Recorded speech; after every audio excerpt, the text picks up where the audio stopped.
The Daily Dribble.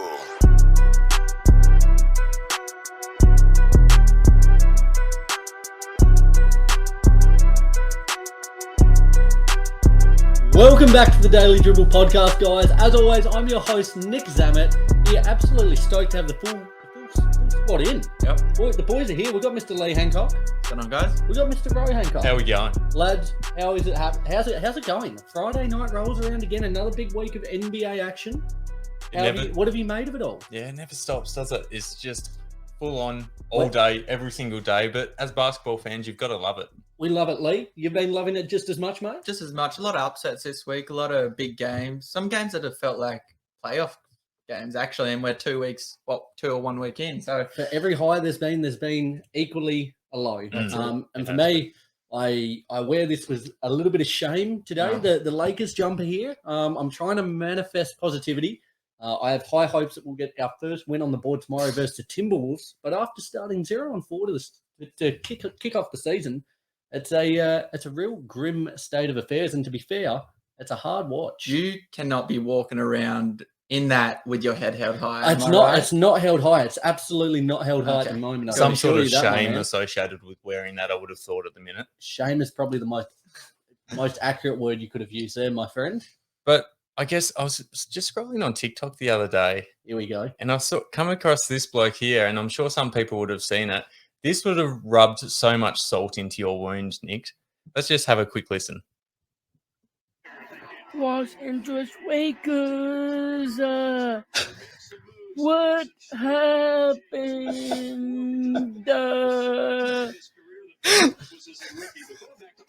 Los Angeles Lakers, you lost 4 games. Oh, whoa. There's no way we go to the playoffs. That's not. And to win the championship this year. Good win this year, LeBron. Good luck. If that doesn't rub so much salt into your... I couldn't have said it any better. He just spoke nothing but truth, didn't he? Well, let's back him up on that because I put something on our socials last night. If you're not following them already, Instagram, YouTube, Twitter, TikTok, the whole lot, we are active and engaged on all of them. I put up a post just with the question, how bleak things were looking, 0-4. Will the Lakers make the playoffs? Now, I'm going to ask this question to you both, but I'm going to kind of, I guess, I'm not going to include the play-in. So they've got to make the proper playoffs. Yeah. Do the Lakers make it, yes or no? Do the Lakers make top 10? Top 8. Even if they're in the play-in, they win and get through, but they actually make the playoffs. Oh, I'm saying at this stage of what I'm saying, no. I'd probably flip it around if they put a trade on the table, got Russ out of there, brought in some assets, some role players maybe, but no. Buddy Hield and Miles Turner. That's the ideal one, or the Terry Rozier, Gordon Hayward one, but I don't want Russ in saying that. You don't? No, he throws a spanner in the works. I don't want to take away from the Lakers, and we'll get to you, Ro, and myself there, but Leah, you were somewhat, I wouldn't say ropeable, but you were pretty disappointed with the way the Hornets had started their season. How are you feeling this week? Has it been a little bit of an uptick in positivity? Bit of an uptick. I'm not happy, but I'd say I'm neutral with their performance as of yet. Did you think they were getting the win the other day? Against who? Against the Knicks there in OT. There's always a chance, but the New York Knicks probably have the better closers on their team. So it was slim odds. Absolutely, no doubt about it, my friend. Ro, for yourself there, how do you think for the Lakers? Are they going to make it? Yes or no?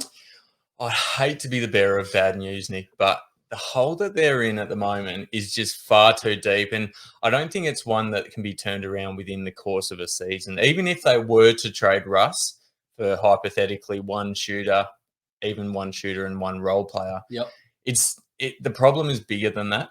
And I just don't see them turning it around anytime soon.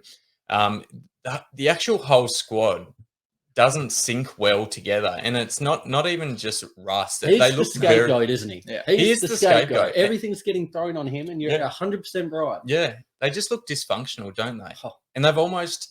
It's sort of difficult to say because LeBron is a guy who's been associated with winning for the majority of his career. He's one of the biggest winners we've ever seen in NBA.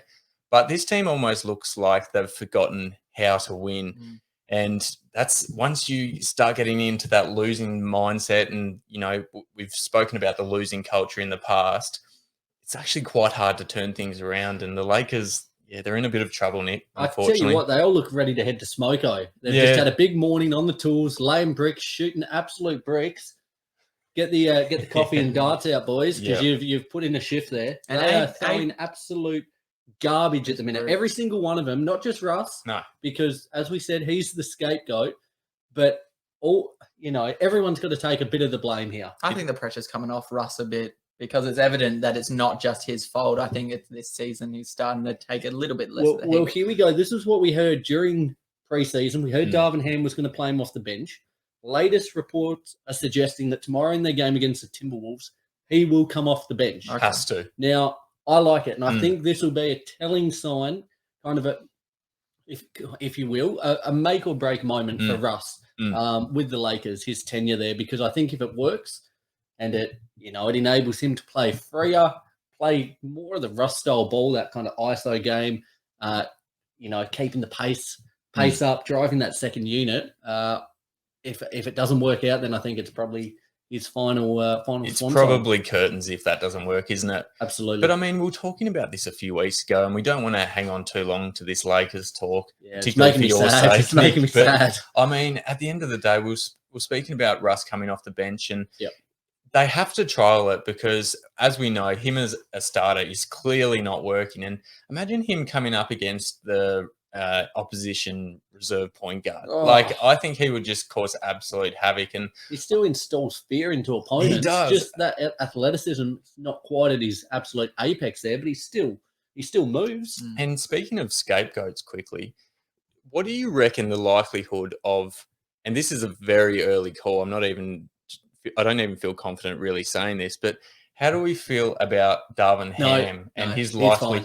You reckon he's fine? 4 games in, No, he's all right for the minute. But you have to admit, as an NBA fan, the NBA head coach is always the scapegoat in these types of situations. Like, yes, Russ is a scapegoat, but when the time comes and if they're not performing, his seat will be getting hot. And I 100% agree. It's just far too premature of a call, but you just have to wonder how long his tenure at the Lakers will be if they continue this type of effort. I agree. Well, that's enough Lakers talk because, if we go much further, it's going to send me into absolute despair early on into the piece. Lads, we have a massive episode in store today. What we're going to do, we are now roughly, give or take, about a week and a half into the season. Okay? About a week and a half. We're going to give some early calls, some early kind of, let's say bold, not prediction, but bold calls. They're hot takes. We've each got a couple. We're going to rip through. They've come off the dome here, so we're going to put them out into the ether, into the group, and see what sticks and what we all make of it. Who do we reckon is going to have the hottest takes? To be fair, I reckon you're our resident hot taker. I'm gonna say you're our resident out there character. Okay. Yep. Well, and we love that you embrace that from the tats to the dress code. Right. I reckon you're going to go a little left field here as well. Okay. I think we all are. You reckon? Should Lee kick us off? Lee, kick us off. And just quickly before we do so, though, guys, a big shout out to the cover. Yep. And we also have another new network coming on board. I'll make the announcement next week. But a new network's coming on board to help broadcasters across the US of A as well. So very exciting stuff there. A lot happening behind the scenes here at the Daily Dribble HQ. So look forward to sharing that one with you guys soon. As well, be sure to let us know what you think of these hot takes. Who did the hottest of takes? Who got it right? Who got it wrong? As always, we love hearing from you guys out there. You make the show, so we would love to hear what you think of it all. Right. Lee, kick us off, my man. Take it away. So this segment is called, it's only the start of the season, but... No, we've got to come up with something better. I like that. But it's the premise of what we're saying. Oh, it is. It's very wordy, though, isn't it? Yeah. It's only the start of the season, but... Yeah, okay. It's not too bad. It's all right.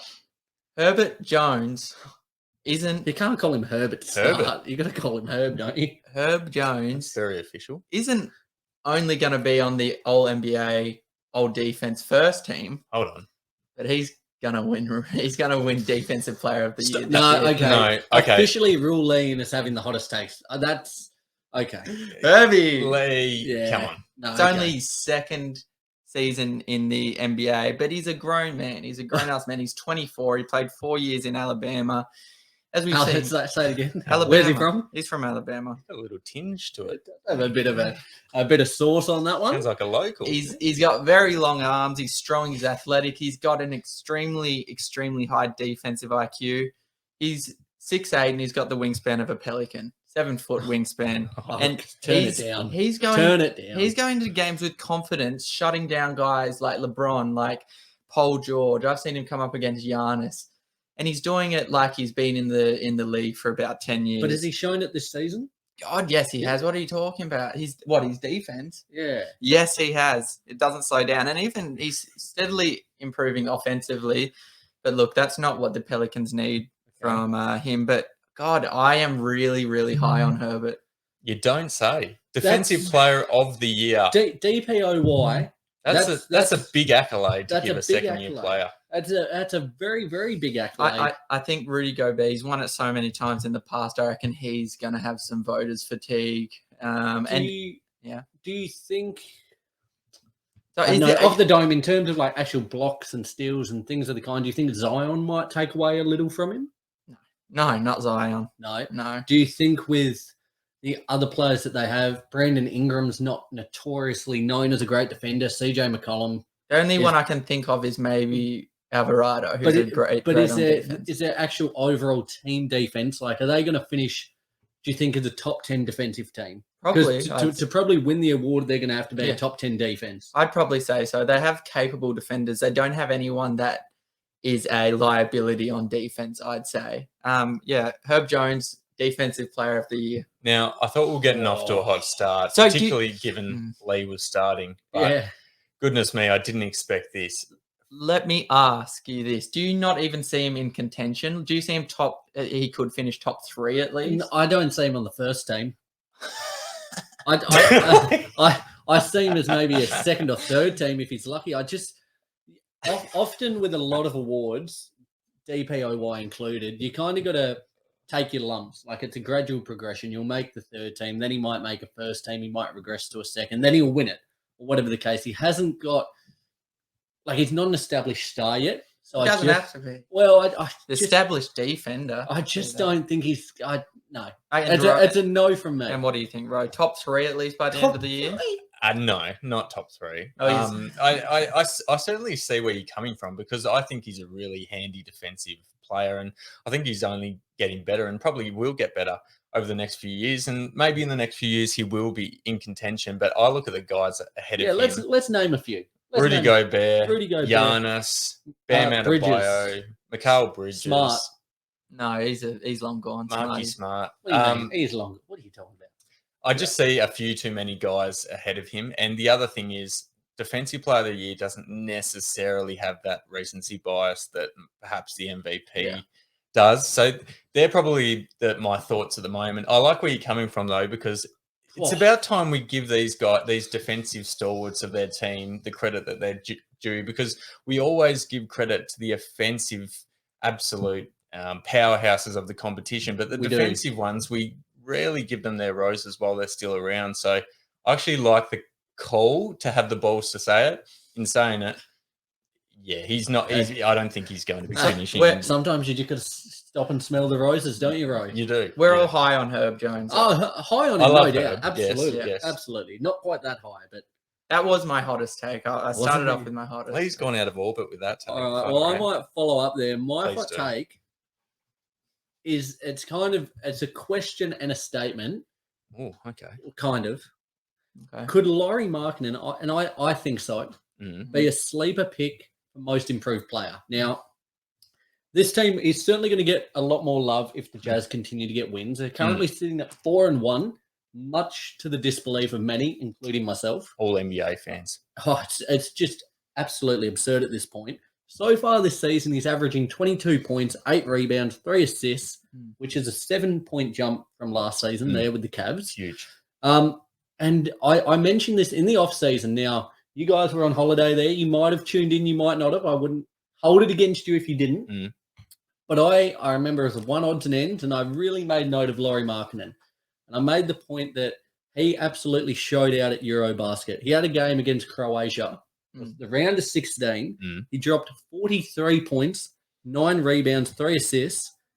And at that point, and just given his track record at that Eurobasket, I said, okay, this is a guy that could really show out a change of scenery, having a bigger role, more responsibility thrust upon him. He could show out. Like he's shown flashes before, but just without that consistency. And at Eurobasket, granted, it was only a handful of games. He averaged 28 points, 8 rebounds, 2.5 assists. So he showed the potential. You saw the writing on the wall to a certain extent. The writing's been there, and I think he's actually started to believe it himself a little more so. So I think he definitely could be. Do you fellas think Lauri Markkanen could be a most improved candidate? You go, bro. I think it's a great shout, actually. And he's a guy who maybe prior to this season, even with the change of scenery, I actually wasn't anticipating this kind of improvement from him. But he's been one of my real surprise packets this season. And yes, I do think he will be up there from what we've seen so far, in most improved talks. He's a guy whose career, to a certain extent, injuries came into play. But he's a guy who got a lot of shade thrown his way, didn't he? He did. When he was with the Bulls, when he was with the Cavs. And by us as well. We contributed to that. I'm very aware of that. So yeah, we did. We did. I remember we weren't too high on Lauri, but there's a few things that haven't gone his way. And sometimes it's a matter of fitting into the right system. Sometimes it's a matter of getting your body healthy, both of which he's been able to do now. And he's looking like a completely different player. I'm really excited to see what he can do this year. And, you know, who's to say he can't win most improved, because he's certainly improved out of sight so far. Lee, for yourself, what do you reckon about Markkanen? I've never been too high on Markkanen. I don't know why. Tell us what you really think. But in saying that, he's in the best place he could be if he wants to run at most improved, because he's going to get the bowl in Utah. They're accidentally winning right now. They're 3-1. 4-1 now. 4-1. Sorry, they're trying to tank, but they're accidentally winning. He's going to get a lot of the bowl. I think he's in contention. This team, just before we move on, we've still got a lot to get through here. But this Jazz team, they're not a good team. Like, they've not got great players. They've just got lots of really solid guys. And I think at the moment, it's a funny position. I was listening to a debate on another podcast the other day about this. Is it good that they're doing so well? They're building value in guys like Conley, Clarkson to offload. But then again, the more wins they get, the less chance they potentially have of getting Wembanyama there. So it's the chicken or the egg kind of situation at the moment.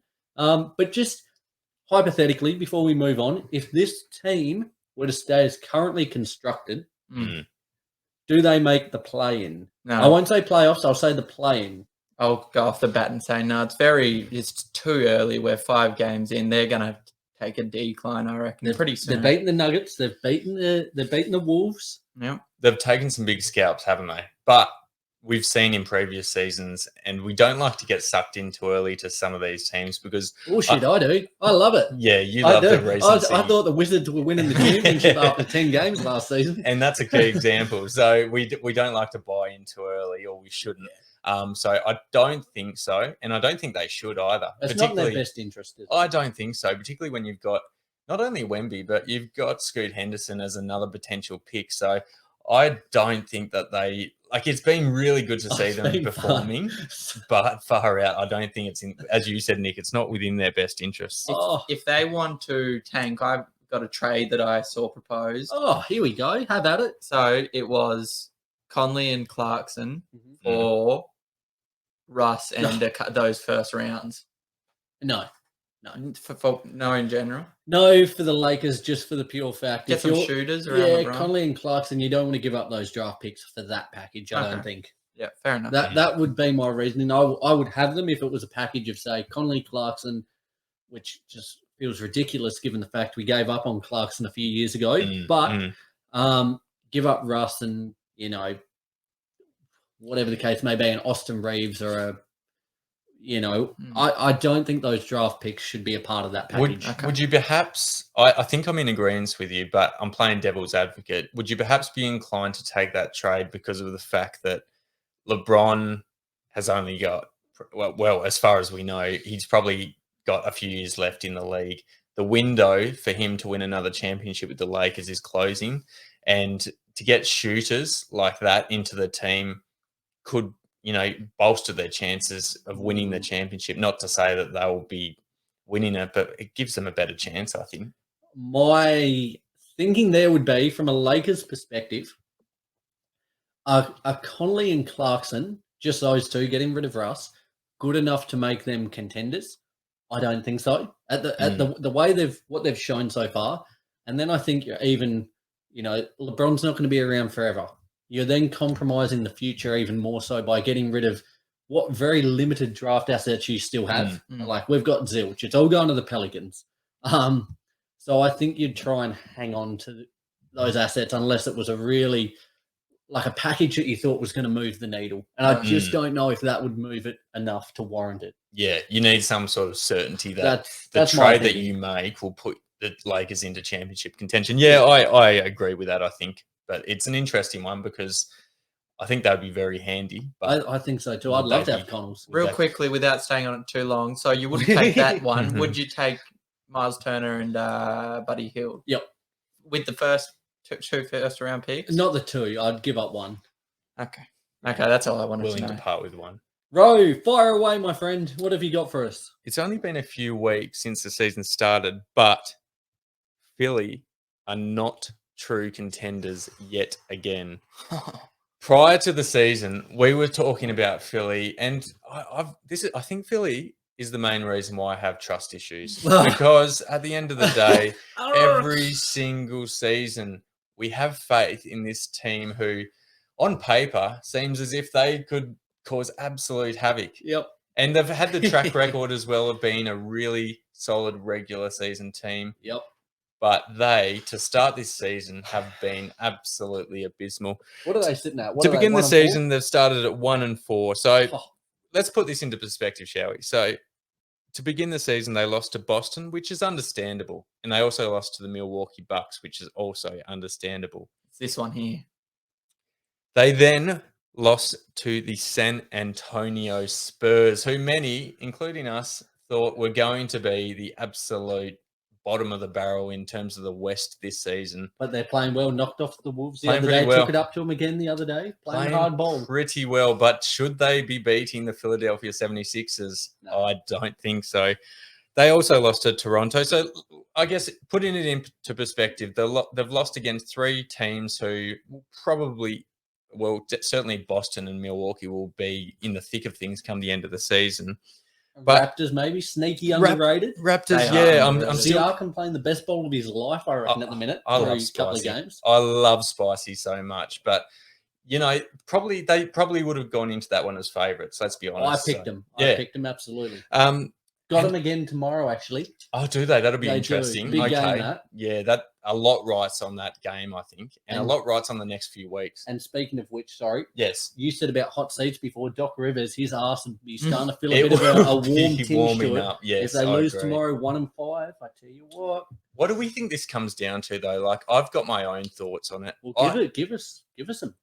I think so far it's been a three-man show in Philadelphia, and yes, they've got three guys who stand out more than the others, but at the moment, they've only got those three contributing to their performances. So we've got James Harden, who's come out looking really rejuvenated this season, loved what he's done so far. Joel Embiid, we know what we're going to get from him on most nights. And also Tyrese Maxey, who's performing pretty well as that sort of third wheel, probably doesn't get as much attention, but he's performing well. Who's the big guy that's gone missing? Big contract. There's one in particular. Where's he gone? By the name of Toby Harris. I tell you what, he does this, doesn't he? We absolutely resent him and hate him, and then he'll have a couple of games where he does a bit, and we're like, okay, he's not going to ever be a number one guy, but is he a bit... is he justifying that money? He goes missing again. He's the definition of flash in the pan, isn't he? Yeah. Like, so far this season, he's averaging 12 points, but it's not only Toby. There's a few other really sort of key role players who aren't doing their job at the moment. I talk of DeAnthony Melton, who's averaging 7 points. I talk of George Niang and PJ Tucker averaging 5 points each. It's just not enough. And I know they're not within the top three guys in terms of production, but they're sort of producing next to nothing for the Philadelphia 76ers, and it's sort of leaving too much to too few. And 1-4 at the minute, it doesn't look promising for them. And at the end of the day, we're only 5 games in for the Philadelphia 76ers, and it's a premature call. But from what I've seen from what I've seen so far, I just don't. I feel like I've lost faith in them again. I feel like it's a girlfriend who you took back because you thought, okay, this is true love. I can make it work, and they go and cheat on you behind your back again. You ever done that? Huh? You ever taken one back? I absolutely haven't gone forever in my books, but very deep there. Well, the hard-hitting questions here. So before the start of the season, did you have them in your top tier in the East? I think I did. I think I had them around that maybe 3, 4, 5 spot. No, they're not there. Are they in the second, or have they dropped even to the third tier? I think in my mind at the moment, they're hovering around that sort of 6, 7, 8 spot. And as I said, it's still early days, but from what I've seen so far, they just haven't provided me with any faith that they're going to be a true contender come the end of the season. As George Michael said once upon a time, you've got to have a bit of faith. You've got to have faith. Absolutely. Lee, do you think they're still a genuine contender? I think they are. I think a couple of games won't tell the whole season. But it's hard for me to pinpoint what is going wrong, whether it's too many turnovers, whether it's their bench and supporting cast. I can't tell. Like in that San Antonio game, San Antonio was just shooting the lights out. They were playing terrific ball, to be honest. They play fun ball. They do. Top teams are notoriously known for playing slow. They are just a run and gun, shoot three, like the Spurs. With Tim Duncan, Ginobili, when they weren't a 3-point shooting team. Nah. That's what they do now. Oh, yeah, I know. Damn it. Showan, Richardson, Johnson. They let it fly, don't they? No doubt. Piss missiles. Do you think, though, that Simmons-Harden trade has helped or hindered their chances for a championship going forward? They obviously lost Simmons, but they also lost a fair bit of depth and some really handy contributors. Namely, Seth Curry, I think, is the one that I think they'd really use off the bench. It's a butterfly effect, though, isn't it? Because he's out at the moment, and it has been for a while. Yeah, I know. But you just have to wonder if they had a bit more depth under their belt, would they be relying on these few players even more? As you said, it's hard to sort of know for sure. Do you still think they'll be there at the pointy end of things, Elite? When is the pointy end of things? The pointy end of the regular season or the pointy end of the playoffs? Well, we'll say the playoffs. Like, are they still going to be? Are they a genuine title threat? God, if there's a stage between first tier and second tier, they'd be in that. They're in the 1.5 tier. Then the 1.5 tier is what I can say. Yeah, I think I'm with you actually. Yeah. I think these little suckers, they do this to me, and I tell you what, I'm the chick. I keep coming back for more. Yeah. I keep trying to take them back. We'll make it work. We'll make it work. Yep. And after the last year or two, I had them a little bit lower. Yes. Or maybe last year. And this year I came back. I had renewed hope. I came with my bouquet of flowers, ready to, pledge my love and allegiance. Well, you still may be able to. And you know what? You still may be able to. I turned around. I've walked back to the kitchen to grab them a little glass of wine or a beer or whatever the case may be, and they've come in behind with a knife to the back. This is rubbish because I'm too trusting of them. Yes. Yep. They've just it pisses me off. I know it's 5 games. Well, this is why we called this segment. It's only the start of the season. I think I know what the problem is. They haven't ironed out, because it's a rejuvenated James Harden. Like last season, it was kind of, Rick Ross chicken eating James Harden. Certainly wasn't optimum. Yeah. This is optimum James Harden. Now they're kind of trying to work out how they actually function with kind of 2 apex predators. At the moment, they haven't found that cohesion. One game, it's James Harden going off. The next, it's Embiid. And they haven't kind of found that chemistry and cohesion behind the whole lineup. I think it'll come. I think it'll come. If I were to put them in a tier, it'd probably be that 1.5 tier, to be fair. I still think they can be in and around the mix. In terms of PJ Tucker, that's okay. I don't care if he doesn't score. He needs to hit a couple of threes a game in the corner. I think so. I think 5 points is well below par. If he's getting 7, 8, I'd be stoked. Because really you've got him for the defensive end, but you need a lot more out of Harris. He needs to be 12 points. He needs to be a 15 to 15 to 17 points per game player, Mm. I think. The bench, again, a lot of new faces, trying to find their way within the team. I still love the signing of Melton. I think Harrow is that impact guy off the bench. Daniel House, still enough there to like, but they just need to work out that cohesion between Harden, Embiid, and the rest of the crew there. So I still think they'll be there in and around it. Okay, we'll see. And where to go? Mate, fire away. It's only the start of the season, but I think this guy, Anthony Simons, is just as, if not more, effective, efficient, and valuable than Jordan Poole. But I just don't think he gets the coverage that Jordan Poole does. I think Amph can do most things Jordan Poole can do, but at a higher level. He's a better passer. Handles-wise, they're probably the same. They've both got some flashy handles. Poole is probably better off bowl, but that's just because of Steph. But I think Simmons shoots the bowl better than Poole. But God damn, he did the other day against the Nuggets. He did, but Poole just gets the highlights as per usual. You look at the statistics; they're very similar, but I'll read them out. So Simmons takes the top in points per game, threes made, and he makes them at a high percentage, rebounds and blocks. And overall, I think Amph just has a higher ceiling than Jordan Poole. But that's not me hating on Jordan Poole because I think they're both. You're just high on Amph. I'm very high on Amph. I think they're both very talented Party young rock Amph. scorers. But, LMFAO. what do you think about that? Shout out to Red Food. Yeah, Red Shout out to Red Where Food. is Red these days? Last time I saw him, he was judge on Australia's Got Talent. Jeez, that's when you know your career's gone down the Gurgler. don't you? They had that one song, didn't they? One song and it. Give us a rendition. Party rockers in the house tonight. What about Everyone every day? Is that every everybody day? just have a good Oh, you've got time. absolutely golden vocal cords, Yeah, don't you? I hadn't actually properly warmed up there, so don't. It's not a true reflection on what your true abilities better in the are. shower. Yes. But, on Amph, okay. On Amph. Just to fire back on you there, Lee, do you think that Paul? Now, obviously, the Warriors are a better team. Yeah. He's coming off the bench in a smaller role than Anthony at the moment. Do you think if he were in the same position in Portland, he would do just as well, if not better? Probably not. I reckon he'd do just as well, but I don't think he'd do better. Okay. But if you flip the switch and said if Anthony Simons went to Golden State and filled Jordan Poole's role, Yep. I think he would do just as well, if not better. I think they're very comparable. They are. I will say, I tell you what, that was just, it looked like the Nuggets were really going to run over the top of them, over the Blazers the other day. And that third quarter, 22 points, was it? It was something ridiculous. Man Yeah. just caught fire. And you know what I love? The fact that Dame literally just fed him the ball every time. No worries. This guy is on a heater. Let's feed him.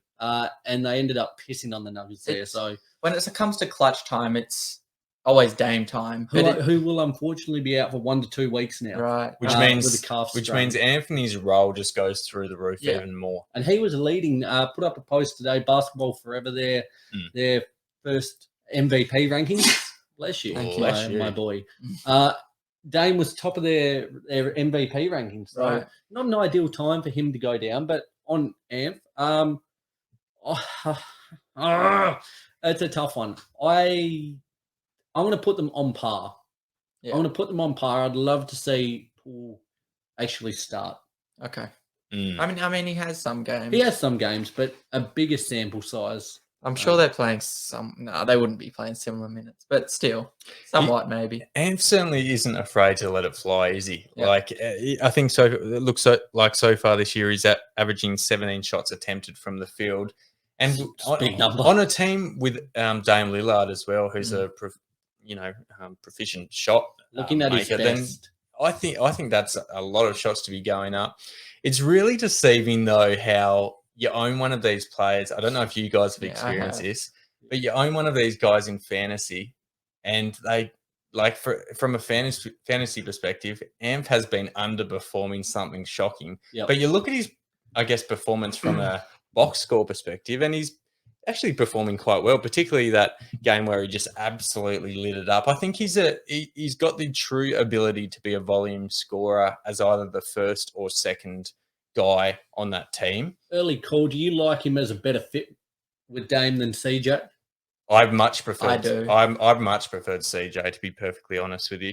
Yeah. And it's still early days, but I just think CJ's got the ability to do it all. Yeah. But that's not taking anything away from Amph, because Amph has he might grow into that. Yeah, exactly right. Still early days for him. You went straight to Amph, and I thought you and Ro were in sync there for a minute, but you obviously weren't. I'm looking more into the Long-term? future, long-term sense rather. How long term? Dame's starting to get on now. You've seen how loyal Dame is to Portland. Did he not sign? Doesn't change the fact he's getting older though. Yeah, well, yeah, I love CJ and I prefer him at Pelicans, to be honest. Yeah, that was a hell of a pickup there. But I had a feeling Rowe would have a rebuttal because I know he has Amph on his fantasy team, and I know Amph hasn't been putting up the numbers don't translate. They don't necessarily, do they? Like there is some sort of translation, because I guess at the end of the day, he hasn't been in some games he's been really inefficient, particularly from the 3-point line. But in other games, like that other game where he lit it up, he's just looks like he could be absolutely anything. And you wonder how he'd perform as like the first option on a team.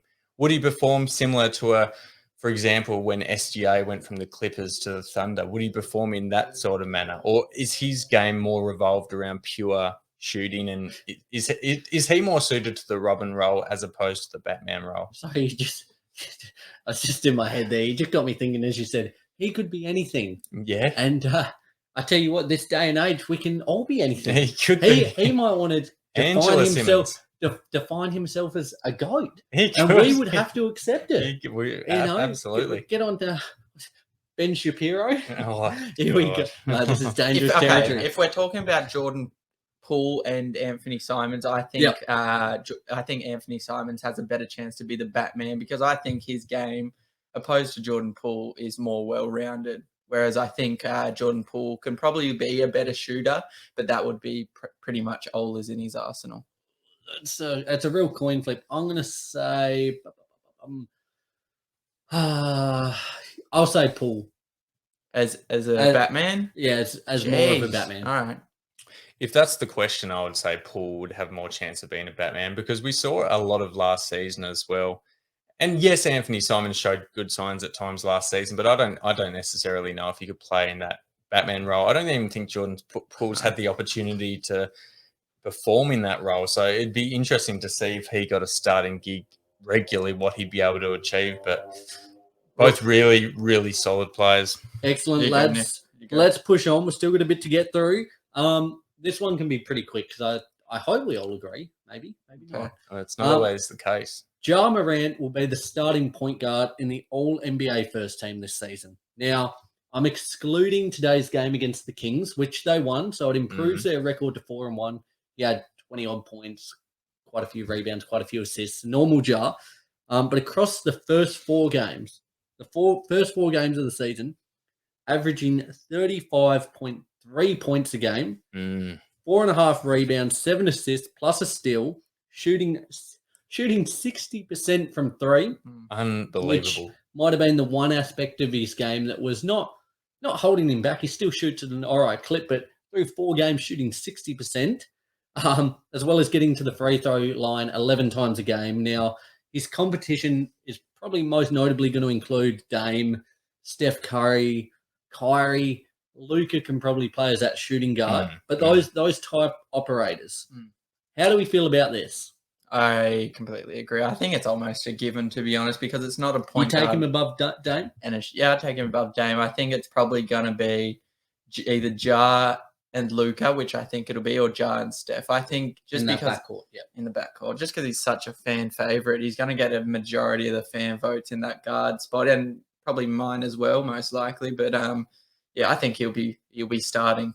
Bro, for yourself, do you think he gets the nod in the backcourt there, or is there a Dame, Steph, No, I think he gets it. But I think it's also dependent on how many games he plays this season. If he gets injured and misses, hypothetically 25, 30 games, could be a different story. If he can stay healthy, I don't see a world in which he's not the starting point guard on that team. Well, that was part of my reasoning, the fact you think about, like, even now, Dame out for 1 to 2 weeks, even though he was leading the MVP count at the moment. Steph, will the Warriors coast a little bit more, bleed in these younger guys, save him for the playoffs? Maybe, maybe not. Ja feels like he's really just reaching his he's crescendo at the moment, and he feels the most likely. You know, we speak about how on nerve we get when he goes up for these ridiculous dunks and that athleticism he possesses when he comes down. I anticipate he'll probably play the most games, and I think because of that and just the weight of what he's doing, and especially given how well I think the Grizzlies will go, I've got him getting the nod there. Okay, a little add-on to that then. Please. Do you see Jar at the end of the year top 3 MVP? Top 3 MVP. It's going to be very dependent, obviously, on the way that the Grizzlies overall perform. But I'm going to say yes. If they perform well, he will be behind that. I don't think he win. It's not going to win it, I don't think. But I could see him getting top 3. Yep. Lee? I could see him sneaking in there maybe for a week, but probably more around that top 5. I'd have him. See, I see him in the top 3 at the end of the season. I think he's just going to have that. He already has started on fire, but I think he's just going to continue. Redraft right now. Last question before we move on to you there, Rogue. Okay. If there was a redraft right now, would you take Zion or Jar as the number 1 pick? Jar. And I would too, just out of Zion's health scares. But yeah, Jar as well. It's tough, isn't it? Because you see what Zion could be, like the ultimate, just the most dominant force in Shaq, even over Giannis potentially. I think just because of those injury scares and even going down the other day with that bruised hip, we're calling it, I would take Jar as well. Yeah. Oh, but that's hard. saying something, isn't because it? Because I think Zion's got the highest ceiling. Yeah. I'm tough with you. one. I saw a video from a TikTok from maybe 2021. It might have been early saying, I have Jar over De'Aaron Fox, which would obviously be a given now, but it's crazy to see his growth. Not the best of games today from Fox in their loss there to the Grizz, but he's had a hell of a start to the season. Not been bad. Fair play on De'Aaron Fox. Thank you very much for the segue. Oh, really? Don't you love it when a plan comes together? Because it's only the start of the season, but De'Aaron Fox, I believe, is back. Yeah. What a segue. How was that not set up? I love that. There just must have been something going on telepathically between us because that worked out really well. Now, not necessarily taking into account today's game. Let's scratch that. But prior to that, he was averaging over the first 3 games 31 points, 5 rebounds, 7 assists, and shooting almost 60% from the field, which is very unlike De'Aaron Fox, a guy who in previous seasons you thought that might be his Achilles heel, and it's probably something that in previous season has held him back from being an out-and-out superstar. Yep. But I think this season so far has been the type of season that we as NBA fans, I would think, were expecting from him last season. Because we think in the 2020-2021 season, he averaged 25 points. We thought still pretty early on in his career. It's probably only heading up from here. And then to regress like he did last season, there was always that sort of risk that he might plateau and he might never sort of reach the potential that we thought he might reach. Does this mean the Kings are back, Ro? Well, I'm not going to say it. I'm going to promise myself I'm not going to say anything. Don't. You couldn't even... It's like saying Voldemort. It's like a twitch. It's like a twitch. I don't want to say it, but are they back? Sacramento Kings are not back. Mediocre Sacramento Kings, are they officially back? They're not back. Okay. De'Aaron Fox is back, though. But the Kings are. Sacramento Kings 0-4 start to the season indicates that they're still not back. I love it. But De'Aaron Fox, I just think I'm so excited to see him back up and running at full capacity, more or less, because that career could have gone either way. He could have kept progressing up, and he might hit superstar status. We just don't know how the rest of his career is going. He was at a knife edge, wasn't he? He was, a little while. And it was concerning. If you line up a list of the guys with the most athleticism in the league, you look at Jar. Westbrook's probably dipped off a little bit now, but Fox is right up there with the top athletes within the league, isn't he? Yeah, I think it's phenomenal to watch him full flight. In terms of quickness and just agility down the court, I don't think there'd be many players, if any, who would take the cake in terms of sprinting from one end of the court to the other. He's rapid. He's lightning. So what was your? It's only the start of the season, but he was Fox is back. De'Aaron Fox is back Okay. officially, and it's a short sample size, a small sample size rather. But I think he's showed enough for me to be confident that he'll have a really good year. Definitely got meme potential there, just on what you said about Voldemort, Lee. You know, in the scene in the Order of the Phoenix, just for any real Harry Potter nerds out there, where old Cornelius Fudge is like, he's back. Yes, about Voldemort. yeah. You could do that with Fox. Maybe we need to tee something up there with Fox's face on it. I actually like that. Good reference. There we go. Just a deep one for the Harry Potter fans out there. Lee, do you think he's back? Him as an individual is back, but I think he doesn't improve any team he's on. I agree with you both in saying that he's an outstanding athletic player, an NBA star, I'd probably say. But to be honest, he's only good with the ball in his hands. He's not too good at team play from my point of view. I think his career will probably start, not anytime soon, but it'll play out a bit the same as Russ's does, because he's not a great shooter. He's great at getting to the basket, though. He's not a great passer. He's not a great defender. And you kind of need those things if you want to go upwards in your NBA career. Here's one for you. He is back, but yeah. This is just a quick question. Who do you think the best player that De'Aaron Fox has played with since being in the league, in your opinion? Probably have to be Sabonis, right? Who else was there?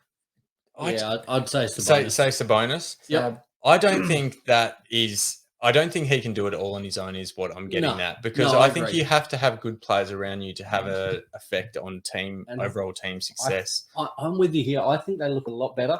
Keegan Murray looks super so far. I think he helps. Malik Monk off the bench. Yep. Kevin Huerter coming in from the Hawks there. Haven't seen much of Delhi, but Delhi came on for the last 20 or 30 seconds today, and not enough. I saw as I was reading through like the play-by-plays and whatnot, and saw him come on. I was like, this is his first bit of game time for the game for like 20 seconds, where they're just going to run the clock out. So if I was him, I'd be like, hey, stick it. Yeah. I don't want to even bother coming on. Like, what's the point? Why am I taking off my tracksuit for this? How much of an insult is it to get only 30 seconds on That's a Sacramento bullshit. Kings roster?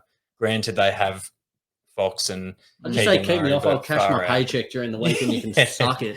But I think on that, I agree. I disagree with what you were saying, Lee. Okay. I think his shooting is definitely better. And I think the fact now that he's got other ball handlers, Sabonis can actually handle the ball a bit. Murray, I think it's enabling him to play off the ball a little bit better and get more spot-up shots, as opposed, because I think the last couple of years, everything he's had to do is create for himself, just because of the caliber of players he's had with him. I think this is undoubtedly the best we've seen him at the moment. And I'll, to a certain extent, kind of take out his game of today. Yes. But yeah, I think he's back, and I'm super, super excited for him. You know why I'm probably low on him? You know why? Why? Because you hate the Kings? One, because I hate the Kings and everything they do since Tyrese Halliburton trade, but also because I had him on my fantasy last year. And he stunk it up. And he stunk it. That's probably why. We hold grudges, don't we? We do. We hold grudges. Just as something else, I was talking about his 3-point percentage, but he's averaging near on 60% from the field overall this season. Crazy. Right. He's super efficient. Crazy. It's so unlike the De'Aaron Fox that we sort of previously There's knew. probably next to zero chance that continues for the rest of the season. Yeah, if sure. he can keep it at a high clip, 50 to 55, you'd be stoked. Yes, stoked with that for sure. Let's go, fellas. Last round. What have we got? It's only the start of the season, but the Pelicans will get home court advantage in the playoffs. So saying they're going to make the top 4 in the West. I agree. Good. They've begun this season just magnificently. One more time for the fans out there. I should stay away from that word because we've had trouble with that word before. Magnificently. Oh dear. Is that one more time? Magnificent. Okay. Oh shit. I forgot how to say it. Magnificently. That's a tricky one. The Pelicans are so deep, 1 through 12. They're deceptively deep. I think 1 through 12. You look at their starting 5. He rates Herb. CJ, Ingram, Herb, Zion, Valanciunas. That's their starting 5, for God's sake. Then you bring on any of the bench. You got Nance Jr., Trey Murphy, who I'm really high on as well, Alvarado, Devontae Graham, Jackson Hayes, Double D, Dyson Daniels. Got a lot of raw talent. You were close. You got 11. But I'll take that. Round it up. they've got like Hernan Gomez. There's one between mates. Yes. Depth is what you need to win road games, win playoffs games, win the championship maybe. I'm not saying they're going to win the championship. Top 8 will win you the title. Top 12 will win you the games during the season, and I agree. Yeah. Awesome to see Daniels the other day get significant game time and show out. Yep. Likewise, Jock Lando in Phoenix there, a bit of Aussie blood showing out Aussie flavour. and a new colours there. If Zion can stay healthy, I'd go as far as to say top 3, top 2 maybe even, but we've seen what they're capable of without him. Even on Wednesday, they didn't have Zion, Ingram, or Herbert Jones, and they got up over the Mavs. I think it was 111 or 113 or something. Yeah. And Willie Green as a coach, he's been magnificent as well. They're going deep. I agree. Yeah, and I think it's safe to say that if they can all stay, the one sort of caveat in my mind is if they stay healthy throughout the course of the season, particularly at the pointy end, I think they could cause real havoc, particularly if they finish, as Lee was saying, home court in the playoffs, all their players sort of more or less at full strength. I don't see a ceiling for this team. I think they're one of the teams to be looked out for. Yep. In saying that, I think you do have to keep an eye on some of these guys who have had some injury concerns, particularly Zion Williamson. I think that the difference of where they can achieve with and without Zion, despite the result the other day, is quite significant. Yep. Yeah, I agree. They're a team going into the season I was super high on. I think, they have got maximum ceiling potential. Like if they won the title at season's end, I wouldn't be shocked. I think their depth is great. As I said a moment ago, your top 8 is going to win you a title, but your top 10 to 12 is going to get you there in the regular season. And the fact that they've got that depth is awesome. Yeah. I'm super high on them, and I could see them. Yeah, I'm with you. Home court, top 2 or 3. Yeah. Even if they finished first, it wouldn't shock me. No. Well, I mean, it would to an extent. But you look at teams who we had there, like the Clippers, they were one of, a lot of people's favourites. They've lost 2 in a row to the OKC Thunder. They lost the other day without Kawhi and Paul George. Today they had Paul George lost, but the wheels are falling off early for them, like the Lakers. The Warriors have looked a little bit hit and miss, getting blown out by Phoenix the other day. Phoenix, they'll be up there. I think the important thing to say is going into the season, you would be surprised if they finish number 1. No, I wouldn't. God, you weren't that high on them. Come on. Yeah, I said in our start of season things, if they finish first, I wouldn't be shocked. Okay, fair enough. Are they sort of like the Memphis Grizzlies go back a few years? A team who we thought... No, they're better. Better than the Memphis. Because the Grizzlies were all so young. Like, they've got winners on this team. Like, they've got a better mix, I think. Bring CJ a chip. Bring him a chip. Justice for CJ. Justice for Dame. All right, I'll kick off with mine. Minnesota, after very high expectations, they will be, wait for it, a play-in team. Yeah. Ooh, doesn't shock me. Yeah. They've got a winning record at the moment. They've started the season at 3-2, but they've not been convincing at all. So far, they've beaten the Thunder twice and the Spurs and looked shaky during that. But they've lost to the Jazz and the Spurs in those games. Two games that you thought you would have penciled in for wins, no worries. To be fair, they just look like they're lacking direction now. Everything over the last 12 to 24 months has indicated that Ant is going to be the guy. Anthony Edwards taking that role, the number 1 guy, the offensive scorer, the kind of the face of the franchise. And it just feels as if since Gobert came into the team, he's not only dropped from like the number 1 guy, but down, like to a 3rd or 4th star guy. And I think, outside of their game they had yesterday against the Spurs where he started to show out, they just look like they haven't found that chemistry yet. And for me, I think the West is too good and too deep that unless things drastically change, they're going to find themselves quite low. And I think it really comes down to the defensive end. Just something here. They pretty much went all in on Rudy Gobert. They threw all the chips in. So far, their defense has been so slow, so stagnant. In their 5 games, they've given up scores to the opposition of 108, 132, 106, 115, and then 122 again versus the Spurs yesterday. Now, if you went all in for a multiple-time DPOY, you'd be hoping he's going to anchor a defense a little bit better than what's been displayed so far, especially with Karl Anthony Towns alongside him. And just on the fact, sorry, before you guys go, did you guys see the press conference the other day with Kat? Doesn't like him eating Popeyes, does he?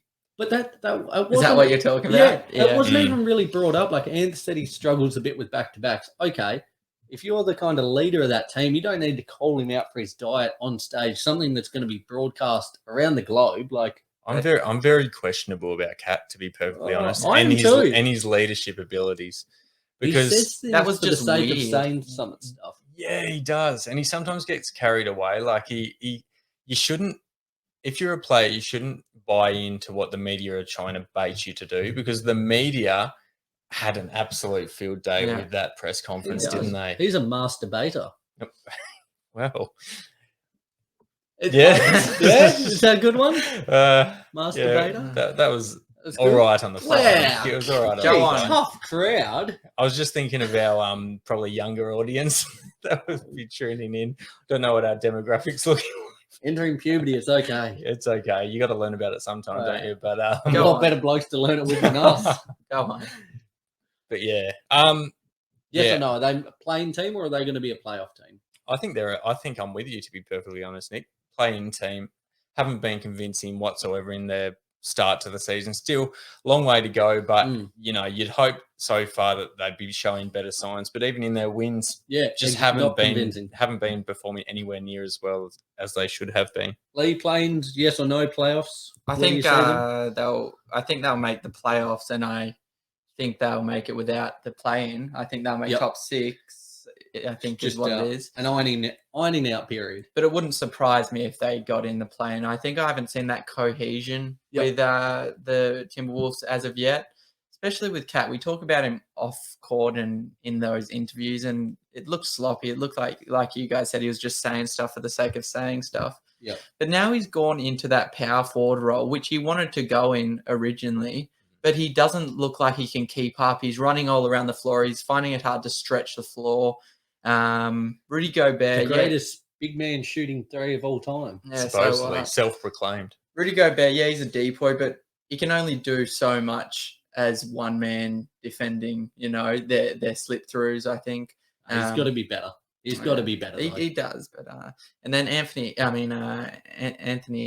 Edwards. I'm still really high on him. I don't think the start of his season has been very telling. I think he'll turn it around and probably still be that number 1 guy. Excellent. Ro, finish us off, mate. What have you got? It's only been a few weeks, but give Rookie of the Year to Paolo Banchero already. Oh, yeah. Now, this might be a little bit disrespectful to Benedict Mathurin, who has had a really good start to the season. 2-horse race to start the season. I think it is, isn't it? I think 3. I think 3. Who's the third? I think Ivy. He's been really good. I've liked glimpses. I think I've liked glimpses. Duran's looked good as well. Yep. But Paolo Banchero looks like a guy who has been in the league for years and years and years. He's already leading this Magic team. It's only a handful of games in, and he's the guy running through it all. So far this season, he's averaging 24 points, 7 rebounds, 3 assists as a rookie. We knew he was going to be good, but I think he's certainly exceeded even our expectations that we had on him coming into the season.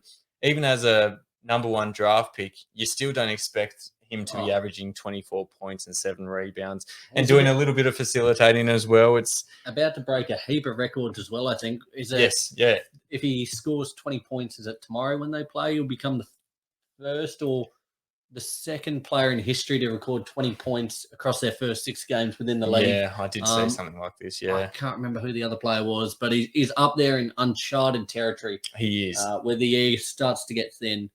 So, it's early days, but far out. I reckon you just lock it in and give it to him already. He's so good. It's not necessarily, I don't want to take it away. It's not necessarily equating to wins for the Orlando Magic, but you don't need it to equate to wins this season, because when you've got a strong draft like the players who are set to feature in next year's draft, you're just happy that he's performing as well as he is so far, regardless of if they're getting wins on the board. You could, I might even change my tune a little bit. I said going into the season, I think one of my hot takes or one of my predictions was the Indiana Pacers were going to be the best 15th seed in history. Changing it to the Magic. They're not going to win many games, but they are sick. They're fun to watch. And Ben Caro, he is a man. Yeah. You were talking about men coming into the league.